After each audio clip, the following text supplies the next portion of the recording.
So it's Wednesday, December 9th. It's 1 month since I received the positive diagnosis from breast cancer.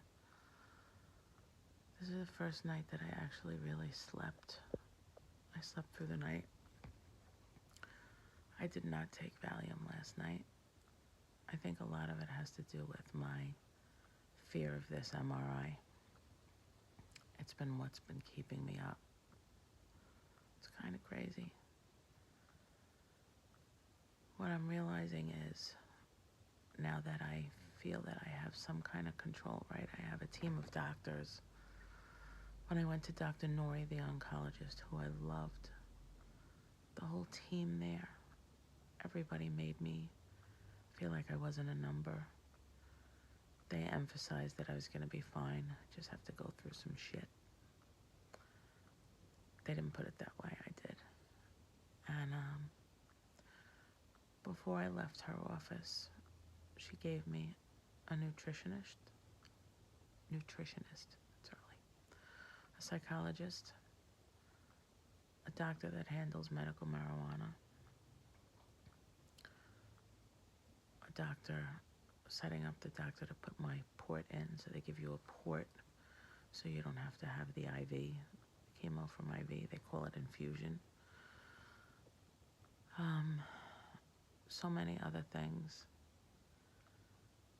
I know that the doctors are talking to each other about me, which makes me happy, that I'm not just a number. I feel like my family is so actively involved in this because they're taking me to appointments. You know, even with this whole anxiety over the MRI and the closed space that I just couldn't do. That's another thing. I don't know what I'm going to do about that. Even my son, who just doesn't believe in anxiety, like he just doesn't get it. He saw me. Lauren saw me like they saw me freak out.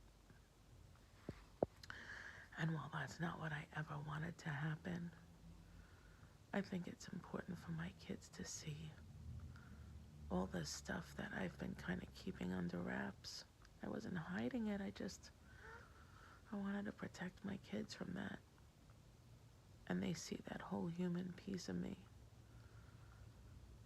And while it makes me sad that they have to watch me go through this, because I didn't want to watch my mom go through this, and it was a whole different scenario. I feel like they know me better. It's kind of crazy. I'm a little worried about my Jose because this is going to be hard for him. He likes to take care of me and make sure I'm okay. And there's not a lot that he can really do. You know, he can be there and he can hold my hand, and it's just going to be hard for him, and I want him to get some help. I don't know how that's going to work. He's strong, but he's been through a lot in his life too. So the point is, today I feel kind of good. I'm having this Savvy Scout implanted today, so my daughter Elizabeth is taking me. It's this little tiny, teeny microscopic piece of metal that the surgeon will use when they operate to see where the one lymph node that I have that's affected, exactly where it is. Dr. Nouri, the oncologist, says that this is real important because as I go through chemo, the cancerous lymph node may become non-cancerous as a result. And they may not be able to track which one it was, so this Savvy Scout thing is real important so that they know where it was. So hopefully that's what happens. Tomorrow I have patient education, so that's basically going to tell me what to expect for chemo and how this whole thing is going to go.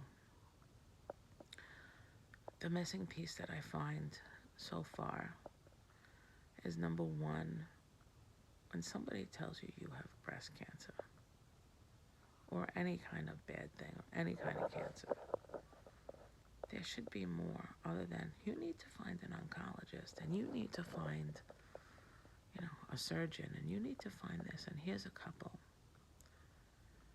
There's got to be more resources than that. There's got to be more like, oh my God, I'm not going to die. There's got to be, I think there's got to be like a therapist right away. I just think that the system is broken because it's focused on diagnosis. And I get that that's how the medical community works. But these are people. These are people that are going through something that they were never supposed to go through. And they need support and their families need support. There's gotta be something more for them. I don't know, we'll see how it goes, but I'm so impressed with Dr. Fana and her dedication. I'm so impressed with NYBRA, N-Y-B-R-A, their team of people, and that they have this patient empowerment thing that Molly Sugarman runs. It's amazing. I'm so impressed with Dr. Nouri's office.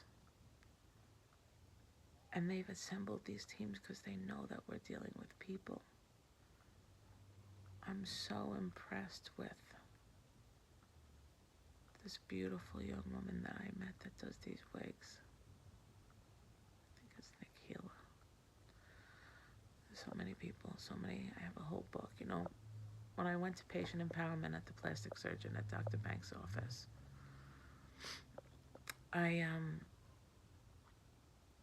Molly explained that you should have a book. So my kids call me a control freak. I don't know that freak is a good word, but I like to plan my stuff, and I like to know where I'm going, and I like to know what I'm doing, and I like to know what the plan is.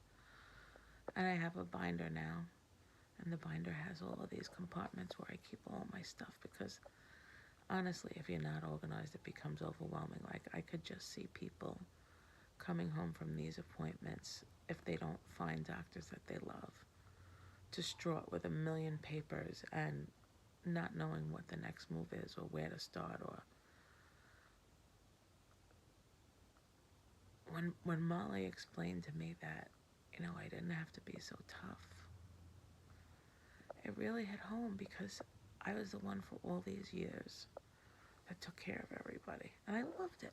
It was just what I did as the mom. And I was a single mom, so it's not like I had a support system.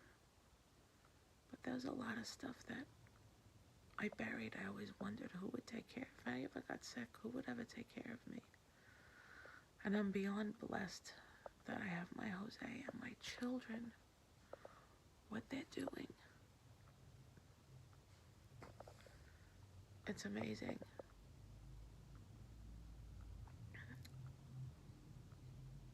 I'm not so scared anymore. I think the hard part for me was to accept that my life's going to change for a little bit. And even though I fundamentally understood that, I'm going to transform I'm going to get broken down into just a basic human blob. It's going to break down all of my stuff and build me up to a better version of me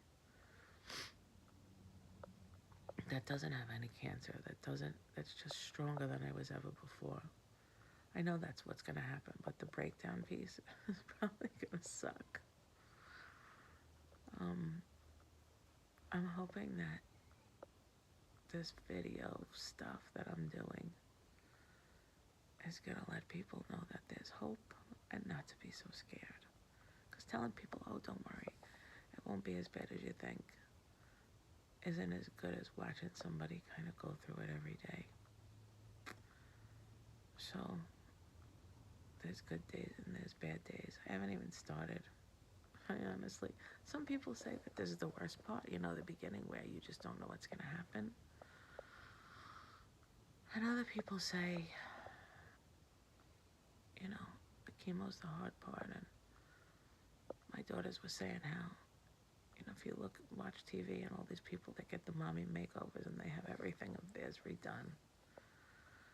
And they're miserable for a little while, and then they just come out on the other side. So I'm hoping my stuff is just a big giant mishmash of all of this, and my body handles it well, and my mind handles it well.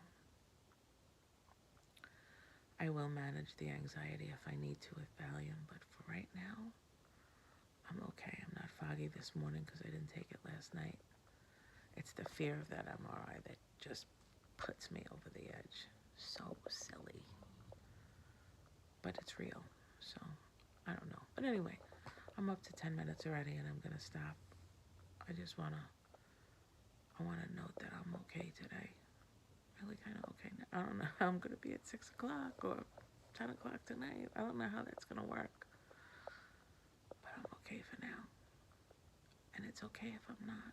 If I have a meltdown, it's okay too.